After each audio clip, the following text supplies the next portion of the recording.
do a little bit snippets, but we also need to get your Instagram handle too, so you can Sure. tag them. Yeah. So what was the name again for the? Oh, actually, no. It's not that. La Bella Musica. LABELLAMUSCIA.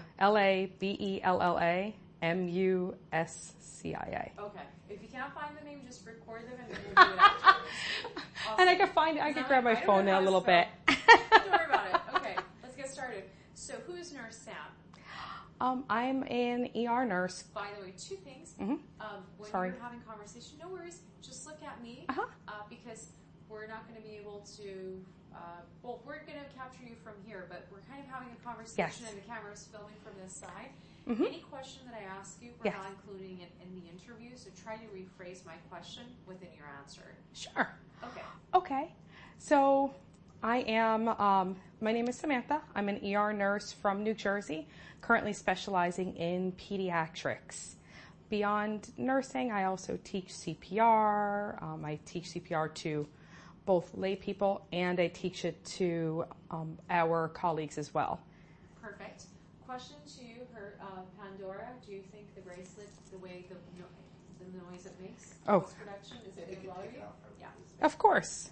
Hold on. Oop, and there goes one of the charms. Hold on.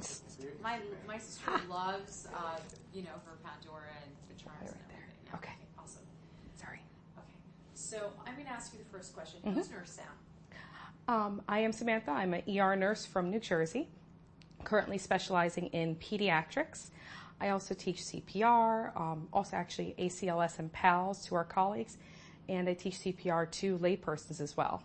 That's amazing. So how many years have you been in nursing? You said 9, correct? I've been a nurse for now about 9.5 years, and I was actually an ER tech beforehand as well. Got it. Being a nurse in the ER, so tell us about that experience. Walk us through a day in the hospital in New Jersey. Mm-hmm. What are we dealing with? In the ER, it's very interesting because it's always something different. Your day might start off very slow and easy, and then all of a sudden you'll have a ton of critical care patients come in, and it just erupts into almost like controlled chaos, and they come right back down just as quickly as it went up. It's extremely high energy, always have to be on your toes. And it's great because ER nurses get to be autonomous, which is one of my favorite things. What does that mean? Meaning that when we see a patient, if we know that the doctors are busy, we assess them, try to see, okay, well, he might have, let's say, a GI bleed. And you're able to go ahead, go down the order set, put the order set in, start the IV, start the lab, start everything, call the doc, say, hey, I think this is going on. Do you mind if I start this ahead of time? And if the doc, if you give a good presentation, they trust you, they say, okay, you could put that as a verbal order from me, which you can't do in most other situations, which I love. In these high energy situations, how do you deal with a team of different characters, hierarchy? How do you manage to keep it calm in the ER? One way we try to keep it calm is just by remembering that if we're not calm, the patient's not calm. And if the patient sees that we are freaking out, they're going to have zero confidence. And you can't let the patient think, my team has no idea what's going on. So even if we are a little puzzled, you still have to maintain your composure. And we work with all our team well because I know that without my ER tech, I can't get half of what I need done. So you have to have a mutual respect. They do certain things, I do certain things. Our physicians, if you go ahead and if some people have the personality of, I'm a nurse, I'm better than other people, you can't have that. You have to be able to respect your docs because if I don't give them respect, they're not giving me it back. You have to know how to work with everybody. That's amazing. But eating the young in nursing, there's that, saying. So what do you think about that? I think it sometimes can be true. Not always. Definitely I have unfortunately seen it. And I think it's just that a lot of the nurses, with how healthcare is gone, it's different. Nursing has changed over the past, let's say, couple of decades. And unfortunately, a lot of the nurses are very stressed because we have high workloads, high caseloads, which means that we are already very stressed. And we are trying to also help to mentor some of the younger nurses. It's difficult because that's an additional role on top of your own patient load. So I think that might be contributing to it. So how do you deal with self-care? Because, not to burn out at your job? What are some of the hobbies that you take interest in besides being in the hospital? Yeah. Definitely self-care is important. One of the things I do, especially after a rough night at work, I'll put on some of my favorite songs on my ride home, and I will just go ahead on my ride home. It's about 50 minutes, and just sing loudly to them in my car, or go ahead and kind of just do like a little like de-stress jam session while driving home. As silly as it is, but it helps. Other things I love to do is just spend time with my family and my sister, my nephews, my mom, my fiance. And thank God my mom and my fiance are, seriously, they're my rocks. I am able to go home, and if my fiance is still awake, and say to him like, oh my God, I had this insane day, and if I break down crying, he gets it. And honestly, without those rocks, I don't know if I'd be able to continue in nursing. Wow, that's inspiring. Yeah. So they inspire you. They're probably your heroes, I would say. In a way, yeah, definitely, because they're the people that I know that if I have a crummy day, I can vent to and they'll get it.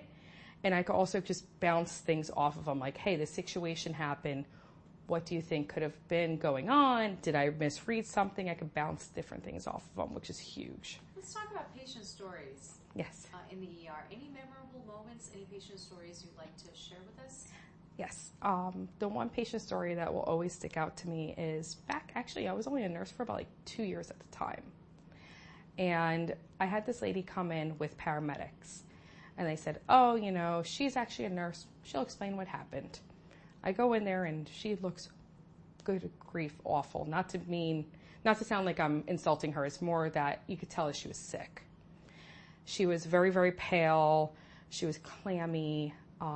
We were putting her on the monitor, and I saw heart rate's in the 130s, blood pressure is about 60 systolic, if even less. Come to find out, this woman has an issue where she actually creates a lot of polyps in her intestines. She also has a bleeding disorder. So unfortunately, she had to get the polyps removed, and they went ahead at a different institution. They did pre-treat her appropriately prior to removing these. However, she went home that night, and she started to bleed. She actually filled her ileostomy bag with blood, vomited blood everywhere, and she knew that this was going to be a problem. So she came in, she was starting to fill up her ileostomy bag again with blood. So she was losing blood very rapidly. So I went in, started a few IVs immediately. I actually, a lot of ER nurses will do this.